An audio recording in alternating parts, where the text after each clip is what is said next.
نحمده ونصلي على رسوله الكريم اما بعد فاعوذ بالله من الشیطان الرجیم بسم اللہ الرحمن الرحیم ربی اشرح لی صدری ویسر لی امری واحلل عقدۃ من لسانی یفقہوا قولی اللہم فقہنا فی الدین اللہم انا نسألک علما نافعا وعملا متقبلا ورزقا طیبا۔ ہم اپنے آپ کو جاننے کی، پہچاننے کی بھرپور کوشش کر رہے ہیں، اور ہمارا مقصد، ہمارا ٹارگٹ یہ ہے کہ ہم جان پائیں کہ ہم کون ہیں، ہم کیوں ہیں، اور ہم کب تک ہیں، اور اس کے بعد ہمیں کہاں جانا ہے۔ تھوڑے سے سوال مشکل ہیں کیونکہ ہم نے کبھی اس پہ غور و فکر کرنے کی کوشش نہیں کی تھی، اور جب ہم کر رہے ہیں تو ہمیں تھوڑا سا، سب کو نہیں لیکن کچھ لوگوں کو دقت بھی آ رہی ہے، کیونکہ ہمیں ایک دم سے چلتے چلتے ٹھہرنا پڑ گیا، رکنا پڑ گیا، اور ہمیں ایک نئے اینگل سے سوچنا پڑ گیا۔ ابھی بھی ہم میں سے زیادہ تر یہ نہیں سمجھ پائے کہ ہماری اپنی شخصیت جو رب نے بنائی، جو جگ نے نہیں، جو ایجوکیشن، معاشرہ، سوسائٹی کہہ لیں، گریڈ کہہ لیں، حالات کہہ لیں، واقعات کہہ لیں، صدمات، کچھ بھی کہہ لیں، اس نے آپ کو توڑ پھوڑ کے رکھ دیا اور ایک عجیب سی شخصیت بنا دیا۔ وہ جو بڑے کہتے ہیں کوا چلا ہنس کی چال اپنی بھی بھول گیا، نہ ہم تیتر رہے نہ بٹیر رہے۔ تو ہم یہ جاننے کی کوشش کر رہے ہیں، بڑے آسان لفظوں میں کچھ شخصیات کے بارے میں جو ہے میں کتاب پڑھ رہی تھی، قاسم علی شاہ کی اپنی تلاش۔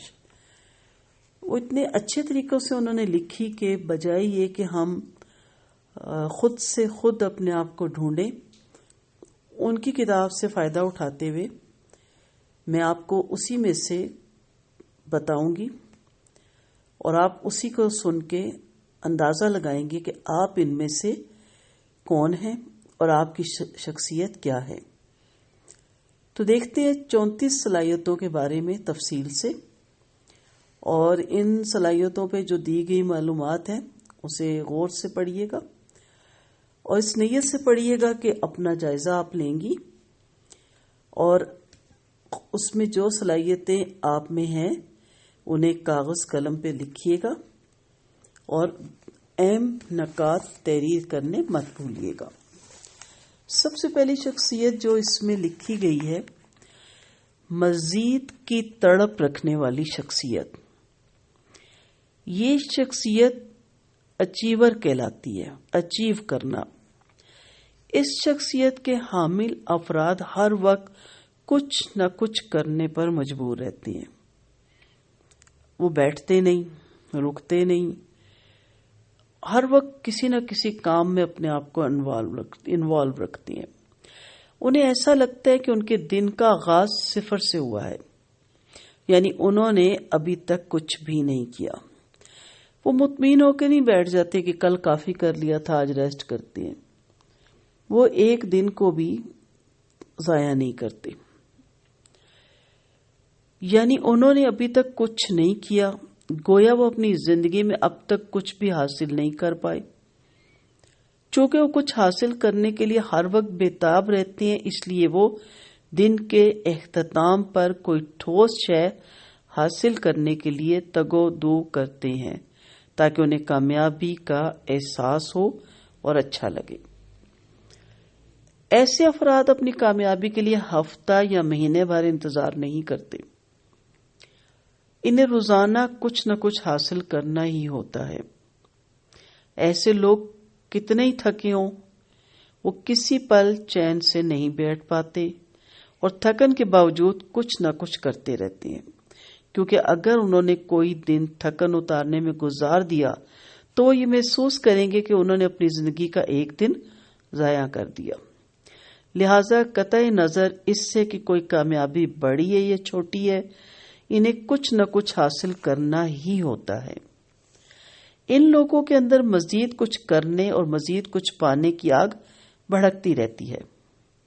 ہر کامیابی کے بعد یہ آگ وقتی طور پر ہلکی پڑتی ہے اور پھر بھڑک اٹھتی ہے، جو مزید کرنے اور مزید پانے پر مسلسل اکساتی رہتی ہے۔ مزید پانے کی تڑپ ضروری نہیں کہ کوئی ظاہری سبب ہی رکھتی ہو۔ ان لوگوں کے لیے کسی وجہ کا ہونا کوئی حیثیت نہیں رکھتا۔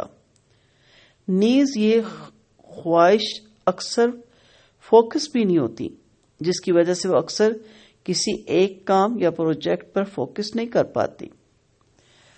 اچیور شخصیت رکھنے والوں کے کانوں میں ہمیشہ بے چینی سرگوشیاں کرتی رہتی ہے، اور وہ نئے چیلنج اور ہدف کو ہمیشہ خوش آمدید کہتے ہیں۔ تاہم ان کے فائدے بہت ہیں، کیونکہ اس بے چینی کے باعث یہ لوگ گھنٹوں تھکے بغیر کام کرنے کے قابل رہتے ہیں۔ اسی آگ کے باعث یہ لوگ نئے کام شروع کرنے کے لیے بے تاب ہوتے ہیں اور نئے چیلنج کو خوشی خوشی خوش آمدید کہتے ہیں۔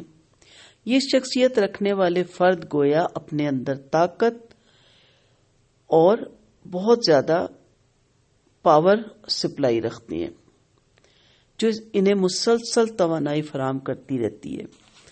یوں یہ مسلسل آگے بڑھتے رہتے ہیں۔ اب دیکھنا یہ ہے کہ آپ میں سے کون اس پہ فٹ آتا ہے، یا کس کو لگتا ہے کہ یہ تو میں ہوں لیکن میری یہ شخصیت کہیں کھو گئی ہے۔ اچھا، یہ جس کی شخصیت ہے، اگر وہ اس شخصیت سے اپوزٹ زندگی گزار ہے تو کبھی پرسکون نہیں ہوتا نا، وہ بے چین رہتا ہے، اس سے تنگی ہوتی رہتی ہے، وہ ہر وقت مشتعل رہتا ہے، اسے سب کچھ مل رہا ہے، اس کے آگے پیچھے سب کچھ ہے، لیکن وہ بور ہے، وہ فیڈ اپ ہے، وہ ٹینس ہے، کیونکہ اس کو بنایا اللہ نے کسی اور طرح ہے، اور اس کو جو اس طرح بنایا ہے اس طرح وہ زندگی نہیں گزار رہا، اور اللہ اس کا کریٹر ہے، اللہ ہی اس کا پلانر بھی ہے۔ تو اب وہ بہت پریشان ہے اور اس کو سمجھ نہیں آ رہی کہ میں کیا چاہتا ہوں اور میں کیوں پریشان ہوں اور میں کیوں بور ہوں۔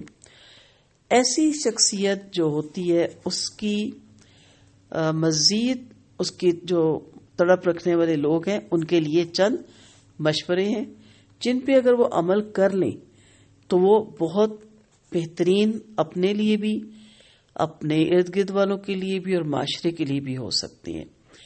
تو انشاءاللہ دیکھتے ہیں ان کے لیے مزید تڑپ رکھنے والوں کے لیے کیا مفید مشورے ہیں۔